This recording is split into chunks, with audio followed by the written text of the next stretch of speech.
This summer heat is real. So hot. You think you're hot? To fight that sluggish feeling, let's make 3 fresh, lower-carb healthy meals that'll keep your taste buds and your body happy. So happy. We are going to start with a blackened chicken salad with a creamy, cool homemade dressing. I'm adding half a cup of sour cream to a bowl, 2 tablespoons of mayo,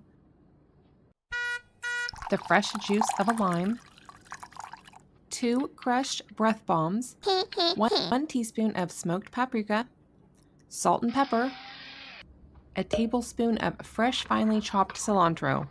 I had to go back and add more smoked paprika because I definitely did not put in a full teaspoon. Don't be afraid. I come bearing flavor. At this point, you can add a splash of milk or water to thin the dressing if you like, taste it, and adjust the seasonings to make it oh so yummy.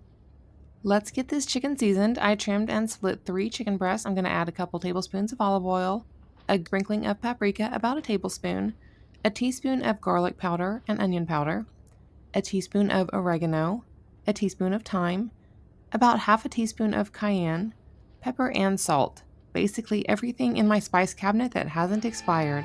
Or has it? Gonna make sure they're all seasoned well and set it aside for just a few minutes while I get the veggies cut.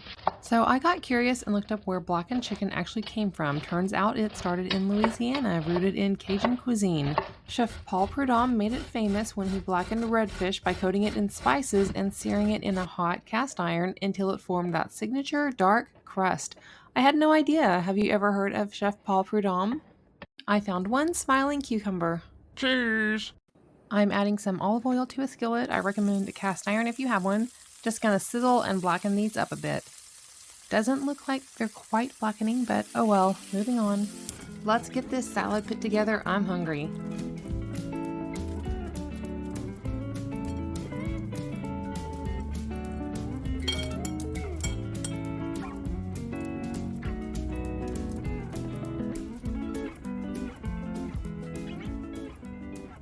Try this blackened chicken salad. It's so refreshing. Okay, I will. The next recipe is a beef stir fry. The flavor is light, not overwhelming, but most of all, tasty. I'm going to start by mincing a thumb-sized piece of ginger and a couple of garlic cloves. Gonna chop a bell pepper and slice an onion. And then I have some whole cherry tomatoes that I'm gonna leave just like this. I'm quite lovely, ain't I? I have 1.5 pounds of sirloin that I slightly froze so that I could slice into thin strips. And to this, I'm adding salt and pepper, 1 teaspoon of cornstarch, 3 tablespoons of olive oil, and 1 tablespoon of soy sauce. I'm just going to let that sit for 15 minutes. So I put some olive oil in my skillet and I'm just going to brown this sirloin. It doesn't need to be cooked all the way through. I just want to get a nice sear on both sides. And I'm just putting the pieces on a plate until I get them all done. That's a good sear right there.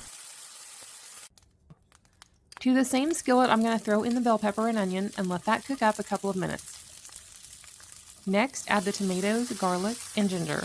As soon as the tomatoes start to soften a bit, I'm going to add this sirloin back in.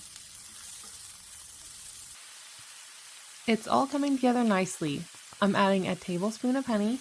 You could use hoisin or a little sugar if you like, or just leave it out completely if you don't want added carbs. And throw in some crushed red pepper flakes and 2 tablespoons of soy sauce, and when the meat is cooked through, this is all done. I made some roasted cauliflower for a flavorful side. I coated this cauliflower with olive oil, salt, garlic powder, pepper, paprika, and I'm going to roast this in the oven for 15 to 20 minutes at 425 degrees, flipping it halfway through. This meal is very satisfying and I didn't feel hungry after this. I definitely recommend trying it. Yeah, that looks pretty good. This next meal is super simple for extra lazy days. I wanted something that wouldn't weigh me down, but didn't want to spend much time in the kitchen. I put some olive oil and butter in my cast iron, and I'm going to cook some chicken thighs that I seasoned with lemon pepper and salt, and that's it. Just simple.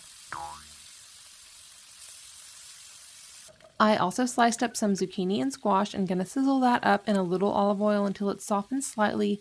Then I'll toss in some fresh garlic and salt and pepper. Another easy side dish that my family loved. There's never any leftover. I also boiled some corn on the cob, and to add a little flair, I slathered mine in butter and sprinkled some Parmesan on top. Dinner doesn't always have to be complicated, to be honest. I love simple meals like this. It just takes the stress out of it all. I say yes to easy meals. Likey, likey, subscribey, ringy, ringy.